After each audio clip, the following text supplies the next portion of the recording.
नमस्कार माय YouTube family, मी आहे गौरी भोसले आणि आज आपण करणार आहोत करडईची भाजी। तर त्यासाठी आपण करडई घेतलेली आहे आणि आता ती आपण चिरून घेणार आहोत। पहिल्यांदा आपण भाजी खुडून घेणार आहोत आणि त्यानंतर आपण चिरून घेणार आहोत। तर इथे आपण करडईची भाजी चिरून घेतलेली आहे आणि कांदा पण चिरून घेतलेला आहे आणि आपण आता कढईमध्ये तेल ओतणार आहोत। कढईमध्ये आता कांदा टाकायचा आहे। तोपर्यंत आपण करडईची भाजी धुवून घेऊया। आता कांदा भाजून झालेला आहे, आपण यामध्ये लसूण टाकूया।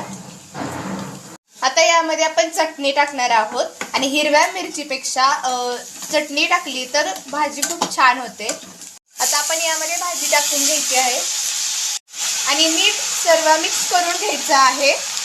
आता आपण यामध्ये मोठं शेंगदाण्याचं कूट टाकलेलं आहे आणि यानंतर मीठ टाकायचं आहे आपल्याला आणि हे सर्व मिक्स करून घ्यायचं आहे। तर आपली करडईची भाजी तयार आहे।